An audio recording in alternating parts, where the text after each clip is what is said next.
물결이 잠잠해지며 고요해진 호수처럼 여러분의 마음도 때때로 고요함을 찾고 싶어 합니다.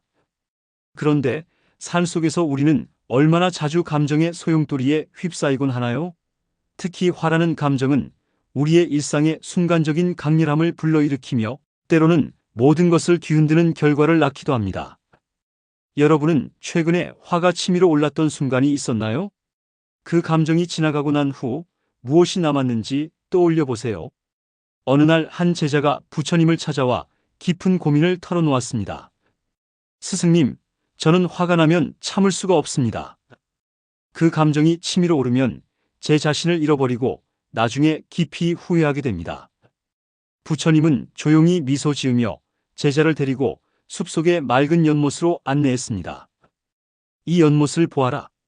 지금 이 물은 얼마나 맑은가? 제자는 대답했습니다. 아주 맑습니다. 밑바닥까지 선명하게 보입니다. 부처님은 연못에 작은 돌멩이를 던지며 말했습니다. 그렇다면 지금 이 물은 어떠한가? 제자는 잠시 머뭇거리더니 대답했습니다. 물결이 일고 탁해져서 밑바닥이 보이지 않습니다. 부처님은 고개를 끄덕이며 말씀하셨습니다. 화는 너의 마음도 이 연못과 같게 만든다.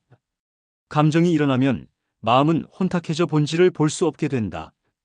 하지만 시간이 지나 물결이 잦아들면 다시 맑아지지 않느냐?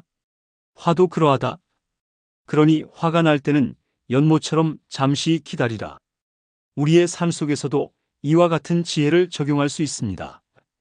화는 자연스러운 감정이지만 그 감정이 지나가도록 기다리는 연습은 우리의 평온을 되찾는 시작이 될 수 있습니다. 누군가가 여러분에게 분노를 일으키는 행동을 했던 경험이 있으신가요? 그 순간 그 사람의 행동이 내 마음을 혼탁하게 만들도록 허락한 것은 바로 나의 선택이었음을 떠올려 보세요. 다른 일화도 소개해 드리겠습니다. 어느 날 또 다른 제자가 부처님을 찾아와 분노에 찬 얼굴로 말했습니다. 스승님, 어떤 사람들이 저를 무시하고 저의 노력을 깎아내립니다. 도저히 참을 수가 없습니다. 이런 상황에서 제가 화를 내지 않을 수 있을까요? 부처님은 미소를 지으며 대답했습니다. 누군가가 너에게 선물을 주었는데 내가 그것을 받지 않는다면 그 선물은 누구의 것이겠느냐? 제자는 대답했습니다. 물론 그 선물을 준 사람의 것이지요. 부처님은 고개를 끄덕이며 다시 물었습니다. 그렇다면 누군가가 너에게 화를 내거나 모욕을 주었을 때 내가 그 감정을 받지 않는다면 그 감정은 누구의 것이겠느냐? 제자는 잠시 멈칫하더니 고개를 끄덕였습니다. 그것은 그 사람의 것이겠지요. 부처님은 미소 지으며 말씀하셨습니다. 그렇다. 누군가가 화를 내거나 모욕을 하더라도 내가 그것을 받아들이지 않는다면 그 감정은 그 사람의 것이고 너의 것이 아니다. 이 이야기는 화라는 감정을 우리가 받아들일지 말지 선택할 수 있음을 보여줍니다. 누군가가 나를 화나게 할 때 그 감정을 내 것으로 만들어 갈등과 상처를 키우는 것은 스스로의 선택일 뿐입니다. 혹시 화가 나는 일이 생긴다면 이렇게 질문해 보세요.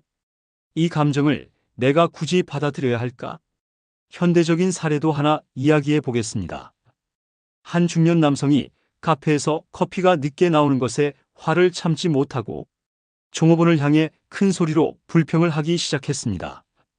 주변 사람들은 어색한 표정으로 그 상황을 지켜봤고 결국 그는 커피를 받기도 전에 자리를 떠났습니다.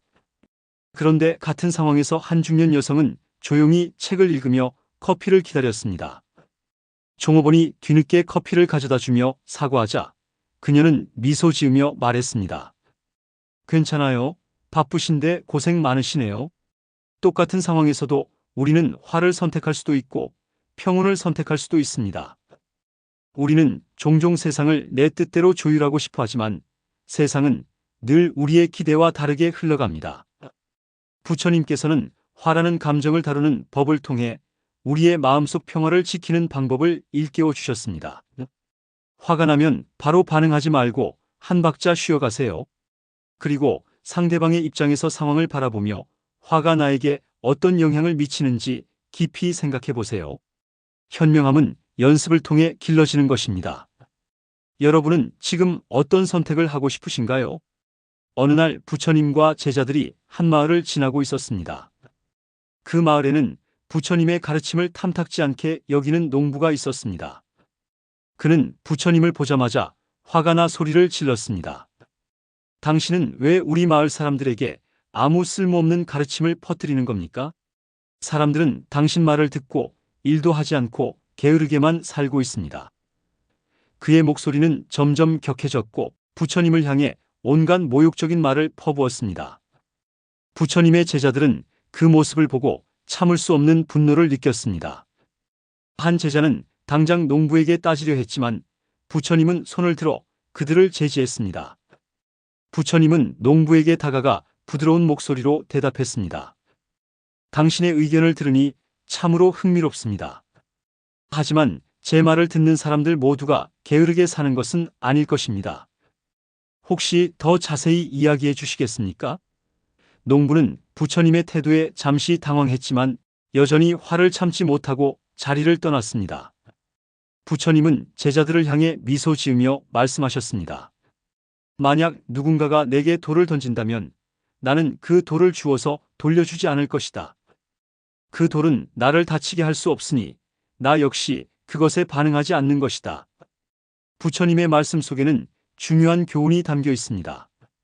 누군가의 비난과 모욕은 그 자체로 우리의 마음을 상하게 하지 않습니다. 우리가 그 말에 반응하며 마음의 평화를 잃는 것은 결국 우리의 선택입니다. 외부의 자극에 즉각적으로 반응하기보다는 한 걸음 물러서서 우리의 마음을 지킬 수 있는 여유를 가지는 것이 중요합니다.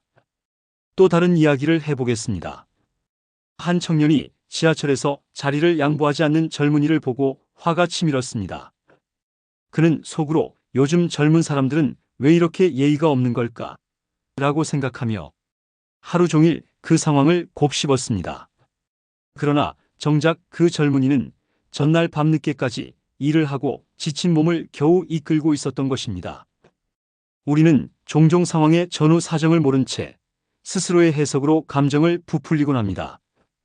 고대 그리스 철학자 에픽테토스는 이런 말을 남겼습니다.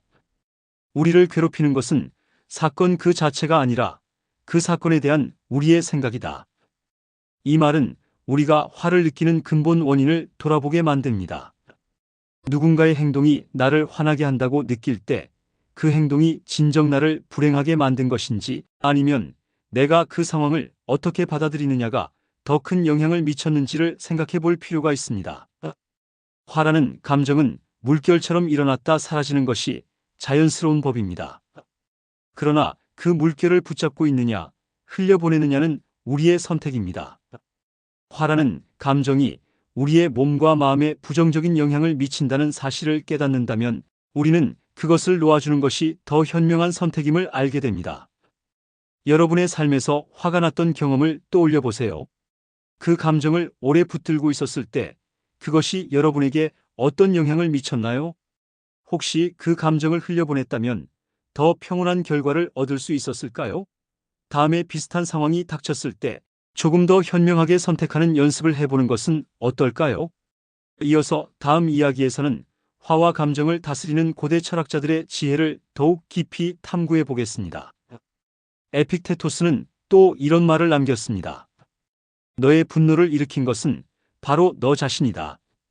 사건은 중립적이며 그것을 해석하는 너의 마음이 감정을 결정한다. 이 말은 현대 심리학에서도 유효합니다. 우리가 감정에 휘둘리는 이유는 외부 사건 자체보다 그것을 바라보는 우리의 관점 때문입니다. 이를 바탕으로 우리는 감정이란 단지 순간적인 반응일 뿐 그 반응을 지속하거나 멈출지 선택할 권한이 우리에게 있음을 깨달을 수 있습니다. 어느 날 한 제자가 부처님께 질문했습니다. 스승님, 저는 제 동료가 저를 깎아내릴 때마다 화가 납니다. 그런 말을 듣고도 어떻게 화를 내지 않을 수 있습니까? 부처님은 조용히 대답하셨습니다. 동료가 너를 깎아내리려 하는 것은 그의 문제다. 그 말에 동요하지 않는다면 너는 그 감정을 너의 것으로 만들지 않을 수 있다. 부처님의 이 가르침은 우리가 일상에서 겪는 크고 작은 갈등 속에서 스스로를 지키는 방법을 가르쳐 줍니다. 다음은 현실적인 예를 하나 들어보겠습니다. 민수 씨는 최근 직장에서 상사로부터 계속된 비난을 받고 스트레스를 겪고 있었습니다. 처음에는 상사의 말을 개인적인 공격으로 받아들였지만 점점 그는 깨닫기 시작했습니다. 내가 바꿀 수 없는 것은 상사의 말투나 행동이다.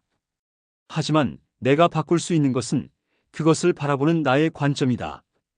민수 씨는 상사의 비판을 비난이 아니라 발전을 위한 피드백으로 받아들이기 시작했습니다. 그 결과 그의 태도는 달라졌고 상사와의 관계도 점차 개선되었습니다. 이 사례는 우리가 화라는 감정을 다룰 때 어떻게 그것을 해석하느냐에 따라 상황이 변화할 수 있음을 보여줍니다. 화는 불쾌한 감정일 뿐만 아니라 우리 스스로를 갉아먹는 독이 될 수도 있습니다. 하지만 그 감정을 내려놓고 상황을 다른 관점에서 바라보는 연습을 한다면 우리는 더 평온한 마음으로 세상을 대할 수 있습니다. 스토아 철학자들은 화와 같은 감정이 우리의 본성을 흔들어 놓는 순간에도 이성을 유지하는 훈련을 강조했습니다. 그들은 이렇게 말했습니다. 감정은 자연스러운 것이지만 그것에 사로잡히는 것은 우리의 선택이다. 그들은 또한 정서적 반응을 억누르는 것이 아니라 그것을 건강하게 다스리는 방법을 찾는 것이 중요하다고 믿었습니다. 예를 들어 화가 나는 순간 숨을 깊게 들이마시고 천천히 내쉬어 보세요. 단순해 보이지만 이는 순간적인 감정을 잠시 멈추고 이성을 되찾는 데 매우 효과적입니다. 또한 그 상황에서 자신에게 이렇게 질문해 보세요. 이 감정을 계속 붙들고 있는 것이 정말로 나에게 유익한가? 이런 간단한 질문조차도 우리의 사고를 재정비하고 불필요한 감정을 내려놓는 데 큰 도움이 됩니다. 부처님은 감정을 다루는 데 있어 연민의 중요성을 강조하셨습니다. 누군가가 나를 화나게 할 때 그 사람의 행동 뒤에 숨은 이유를 생각해 보라고 말씀하셨습니다. 그 사람이 왜 그런 행동을 했을지, 어떤 상황에 처해 있을지를 이해하려 노력한다면 우리는 더 큰 마음으로 그들을 받아들일 수 있습니다. 한 가지 일화가 있습니다. 부처님이 한 마을을 지나가던 중 한 농부가 다가와 자신이 겪은 불행에 대해 하소연했습니다.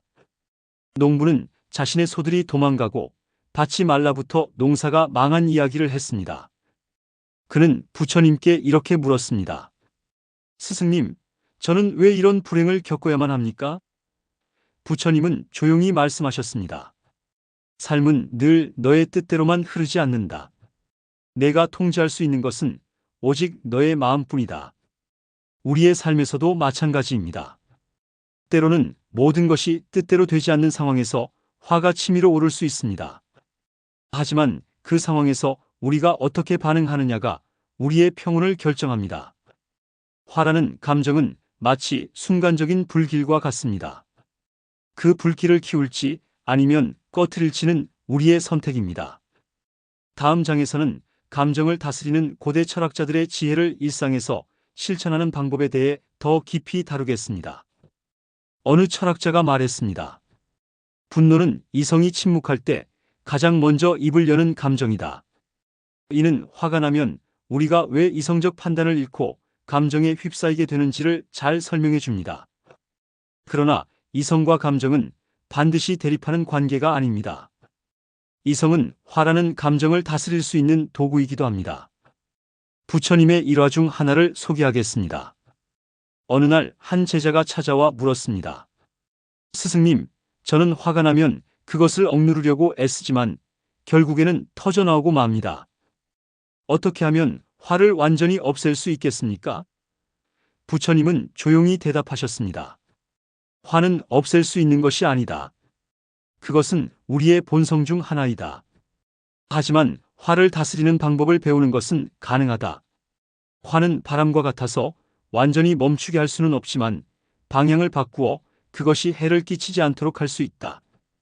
우리는 이 말을 통해 화라는 감정을 억누르는 것이 아니라 그것을 적절히 다스리는 것이 중요하다는 점을 배울 수 있습니다.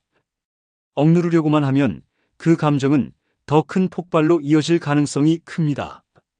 따라서 화를 느끼는 순간 그것을 부정하거나 억제하기보다 먼저 인정하는 것이 필요합니다. 지금 나는 화가 났다. 왜 이런 감정을 느끼고 있는지 스스로에게 물어보자. 이런 자기인식은 감정을 다스리는 첫걸음이 될 수 있습니다. 어느 철학자는 이렇게도 말했습니다. 너의 적이 너를 화나게 하려고 애쓸 때 너의 평온함은 그를 이기는 최고의 무기가 된다. 화를 다스리는 것은 단지 감정을 억제하는 것을 넘어 상대방의 의도에 흔들리지 않는 나의 마음을 지키는 것입니다. 이것은 단순한 자기 통제를 넘어 더 깊은 자기 존중과 연결됩니다. 한 청년의 이야기를 해보겠습니다.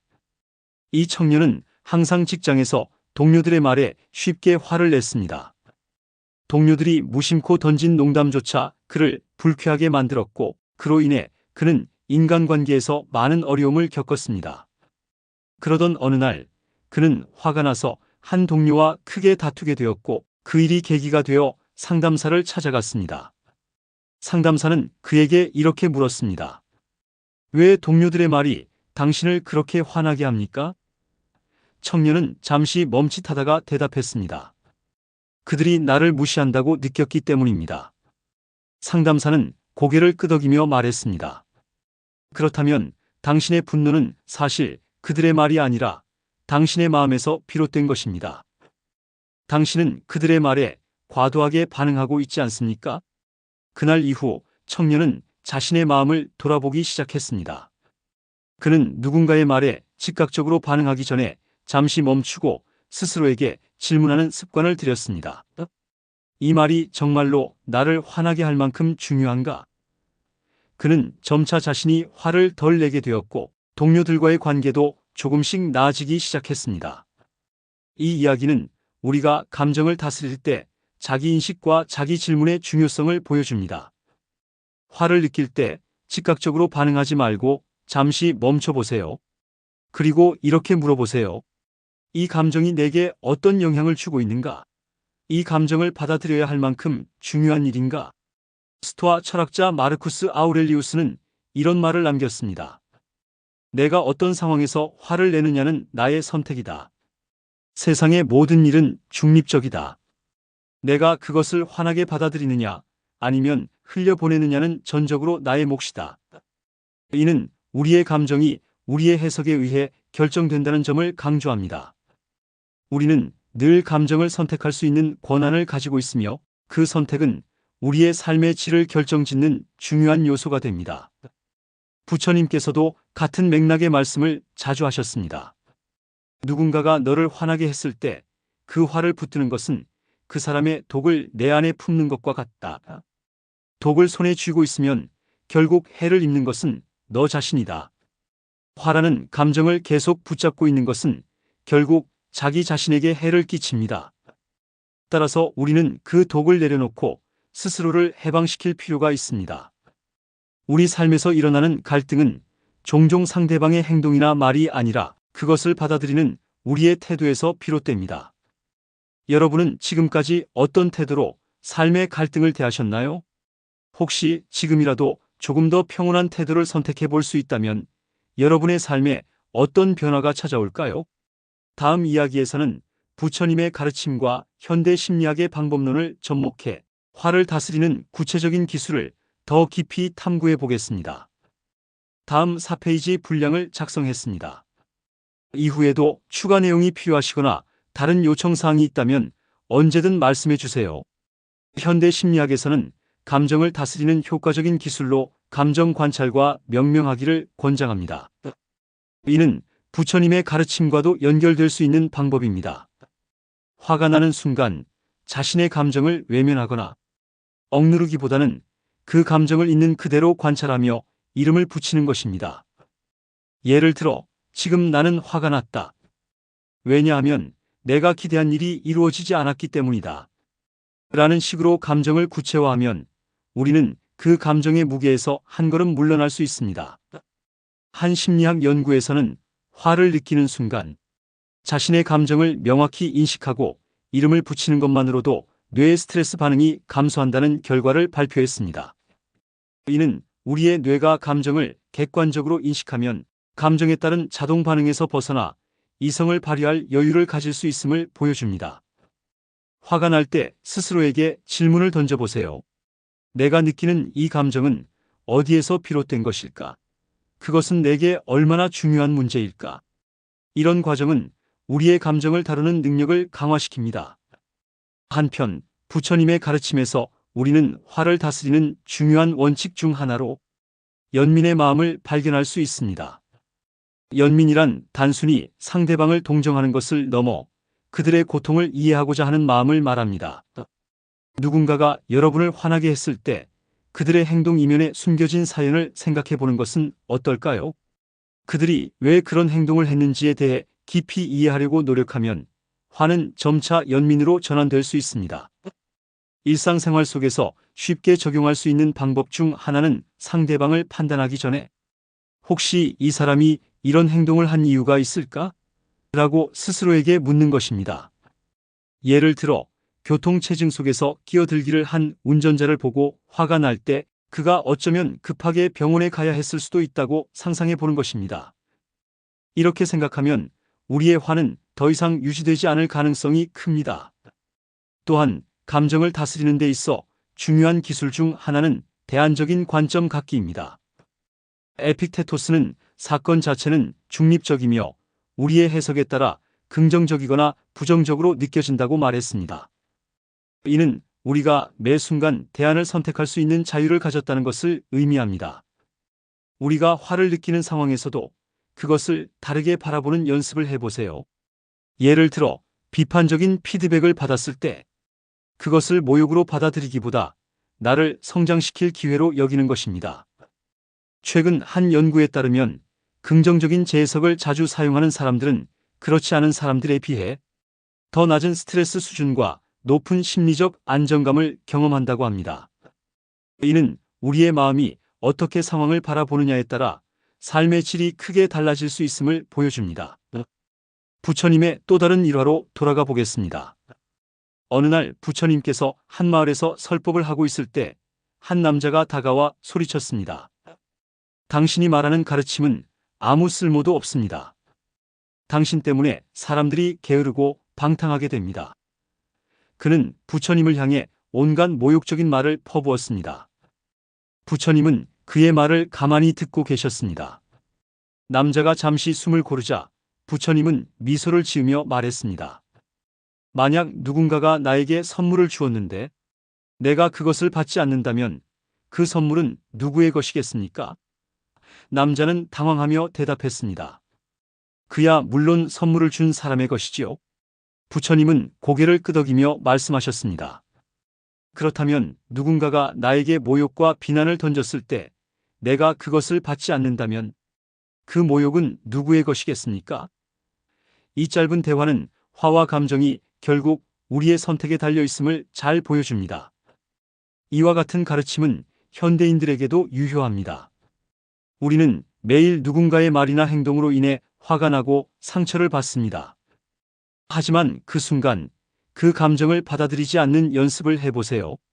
누군가의 말이나 행동이 나를 불쾌하게 만들었을 때 그 불쾌함을 계속 붙들고 있는 것은 결국 나를 힘들게 하는 일이 될 것입니다. 여러분은 최근에 어떤 감정을 붙들고 있었나요? 혹시 그것이 여러분의 마음을 무겁게 하고 있지는 않나요? 그 감정을 놓아주는 연습을 한다면 여러분의 하루가 훨씬 더 평화로워질 수 있을 것입니다.